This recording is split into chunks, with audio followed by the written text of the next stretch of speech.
Narito po ang ibang balitang tinutukan ng 24 Oras Weekend.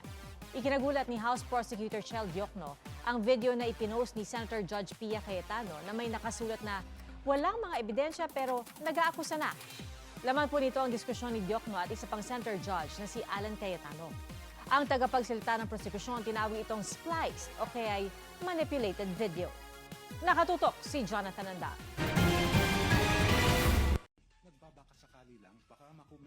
Sa mismong official Facebook page ni Senator Judge Pia Cayetano, ipinost ang video ng diskusyon ng kapatid niyang si Senator Judge Alan Peter Cayetano at House Prosecutor Congressman Chel Diokno sa impeachment trial noong July 20. Tungkol ito sa hiling noon ng prosekusyon na ipasabina ang bank records ni Vice President Sara Duterte.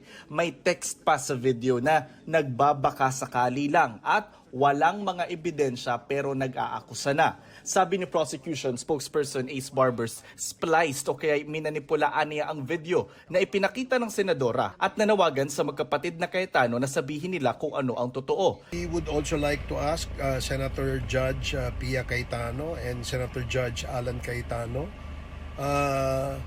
to simply tell the Filipino people, especially those that have seen this spliced video, kung ano yung katotohanan. Si Diokno nagulat daw sa video. Hindi yan yung sinabi ko nung nag-hearing kami. Yes, at hindi ako nagbabakasakali lang. What took place in the hearing, yun dapat sana yung naging subject ng anumang post on social media. Kaya sinagot niya ang post ng senadora sa isa ring Facebook post kung saan inilagay niya ang konteksto at ang kumpleto niyang sinabi sa pagdinig. Paglilinaw ni Diokno, hindi sila nagbabakasakali lang. Aniya, may sapat na dahilan silang nakita sa mga record ng AMLAC o Anti-Money Laundering Council tungkol sa bilyong-bilyong dumaan sa accounts ni VP Sara at mister nitong si Atty. Manasseh Scarpio. Ngayong may sabina na ang bank records ng BC magagamit na ito ng magkabilang panig para patunayan ang kanilang kaso at makakapasya ang mga senator judge sa kabuuan ng ebidensya. Pinag-aaralan ni Diokno kung may gagawing hakbang tungkol sa ipinost na video ni Senator Judge Pia. Batay sa Rule 18 ng Senate Impeachment Rules, pinagbabawalan ng presiding officer at mga miyembro ng Senado sa pagkukomento sa publiko tungkol sa merito ng gumugulong na impeachment trial.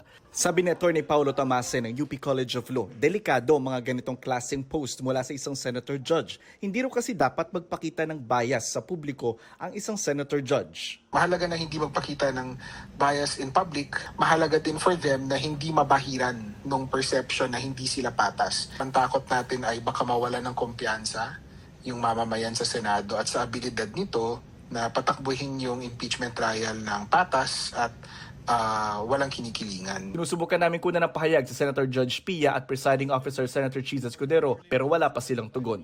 Jonathan Andal, Nakatutok, 24 Oras.